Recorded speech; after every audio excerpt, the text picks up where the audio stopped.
والصلاة والسلام على أشرف الأنبياء والمرسلين نبينا محمد وعلى آله وصحبه أجمعين ثم أما بعد.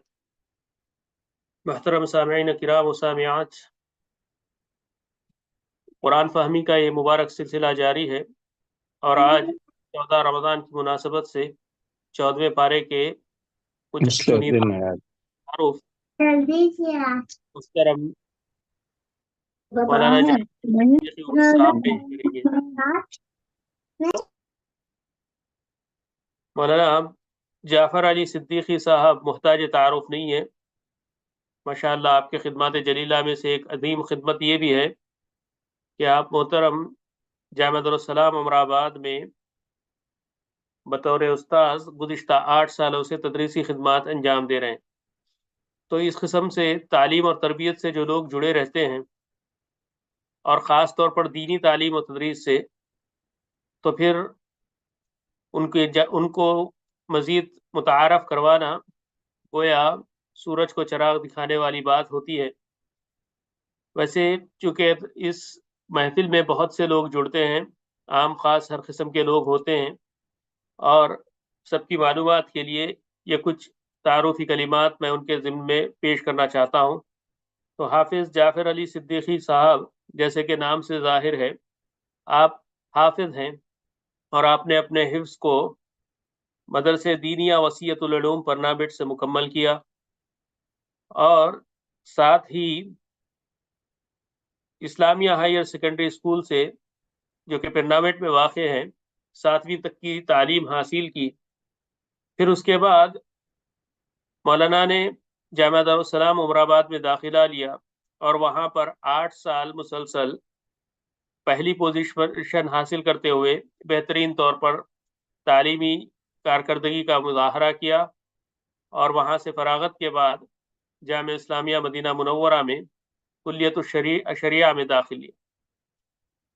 کلیت الشریعہ، جو کہ اسلامک لاء بھی کہہ سکتے ہیں، وہاں پر بھی آپ نے بہت دل لگا کر محنت کی، اور اس دوران نہ صرف کلیت الشریعہ میں پہلی پوزیشن حاصل کی، بلکہ مسجد نبوی میں جو یحییٰ الجرجی کا جو حلقہ ہوتا ہے، وہاں سے آپ نے صحیحین کے سارے ہی احادیث حفظ کیے۔ نور علی نور، اللہ برکت دے اس قسم کے علم میں کہ وحیین کے دونوں مآخذ اور مصدر کے پر اچھا خاصا ادراک حاصل ہوا، اور پھر شروع ہی سے جامعہ دارالسلام عمر آباد کی تعلیم کے دوران سے ہی بہت اچھے مقرر رہے، جس کے نتیجے میں جب کبھی نیشنل لیول کے کمپٹیشنز ہوتے تھے، خاص کر کے تقریر کے مقابلے، تو اس میں حصہ لیتے اور اس میں بھی پہلا انعام لیتے، جیسا کہ مدراس کے مسابقے میں ایسے ہی کچھ ہوا، اور پھر دلی کے مقابلے میں بھی ایسے ہی ہوا۔ عمر آباد سے فراغت کے بعد جامعہ اسلامیہ جانے سے پہلے 2 سال تک ڈاکٹر ذاکر نائک کا جو اسکول مدراس میں واقع ہے، وہاں پر تعلیمی اور تدریسی خدمات انجام دیے، اور ساتھ ہی آلندور کی مسجد میں امام و خطیب کی حیثیت سے بھی کام کرتے رہے۔ تو اس طریقے سے وہ عوام و خواص دونوں کو فائدہ پہنچاتے رہے۔ پھر اس کے بعد جیسا کہ میں نے شروع میں بتایا کہ جامعہ اسلامیہ سے واپسی کے بعد مولانا نے جامعہ دارالسلام عمر آباد میں بحیثیت مدرس اپنی خدمات انجام دی، اور وہ ابھی بھی دے رہے ہیں، اور اسی کو وہ سلسلہ ابھی بھی جاری ہے۔ تو بطور مدرس آپ وہاں پر گزشتہ 8 سال سے اپنے خدمات انجام دے رہے ہیں، اور ایک بہترین مدرس کے طور پر جانے جاتے ہیں۔ آپ کے دیگر دعوتی نشاطات بھی ہے، جس کا تذکرہ یہاں پر میں بات کو طول نہ دینے کی خاطر مختصر کرتے ہوئے نہیں کر رہا ہوں، اور میں مزید آپ کے اور مہمان مقرر کے درمیان میں حائل ہوئے بغیر میں مہمان مقرر سے دعوت کو بالکل عاجزانہ دعوت دیتا ہوں کہ وہ اپنے جو منتخب عناوین ہیں 14ویں پارے کا، اس کا تعارف پیش کرے۔ ایا مرحبا بکم، اہلا و سہلا و مرحبا بکم۔ السلام علیکم ورحمۃ اللہ وبرکاتہ۔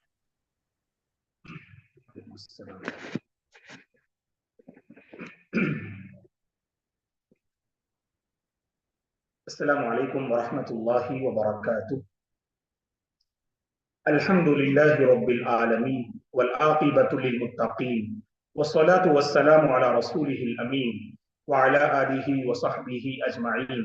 ومن تبعه بإحسان إلى يوم الدين أما بعد فأعوذ بالله من الشيطان الرجيم إنا نحن نزلنا الذكر وإنا له لحافظون. قابل احترام ذمہ داران جمعیت ابنائے قدیم عمر آباد شاہ خطر،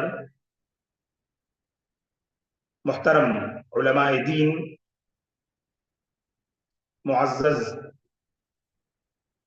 مشارکین اور قابل احترام مشارکات، اللہ تبارک و تعالیٰ کا بے پناہ شکر و احسان ہے کہ رمضان کے اس عظیم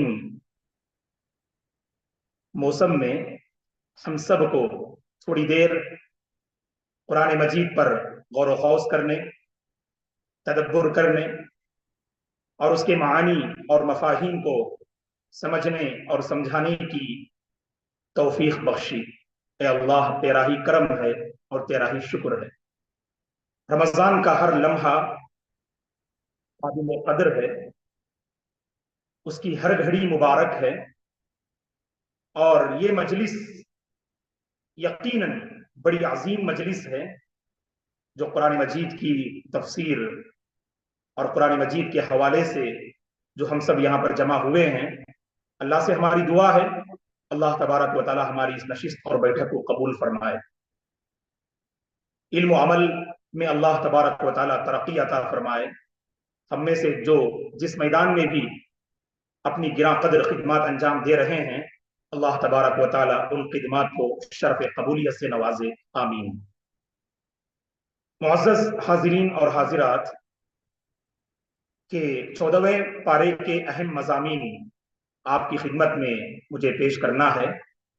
آپ جانتے ہیں کہ 14ویں پارے کی دو اہم سورتیں ہیں، سورۃ الحجر اور دوسری سورۃ النحل۔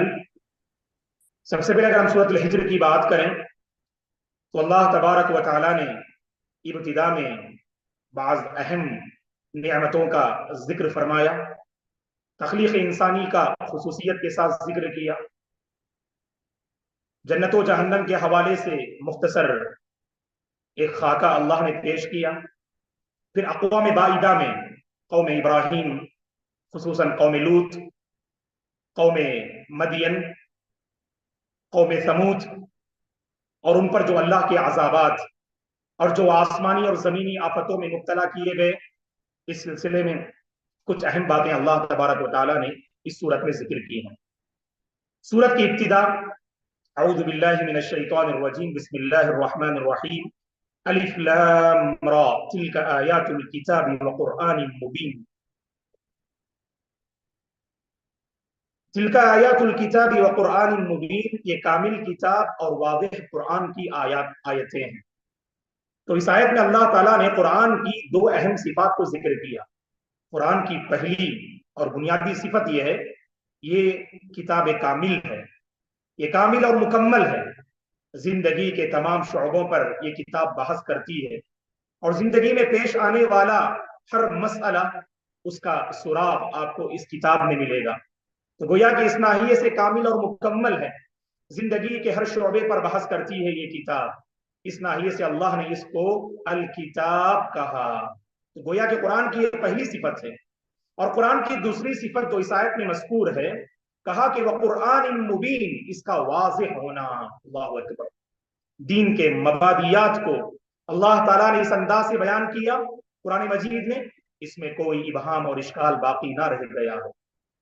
ذالک الکتاب لا ریب فیہ، جہاں پر اس کتاب کی حقانیت کے سلسلے میں ذرہ برابر کوئی شک و شبہ نہیں، ویسے ہی تأمل کرنے سے معلوم ہوتا ہے کہ یہ کتاب ایسی عظیم ہے، تو سبحان اللہ، اس میں جو مضامین دین کے مبادیات، اصولیات جو بیان کیے گئے ہیں، ان میں ذرہ برابر کوئی تناقض نہیں اور کوئی تعارض نہیں۔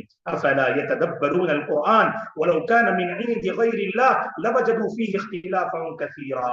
اور بظاہر جو تعارض نظر آئے، اللہ جزائے خیر دے، مفسرین نے ان تعارض کو جو ہے دور کیا، اور کتب تفاسیر میں اس کی مثالیں واضح ہیں۔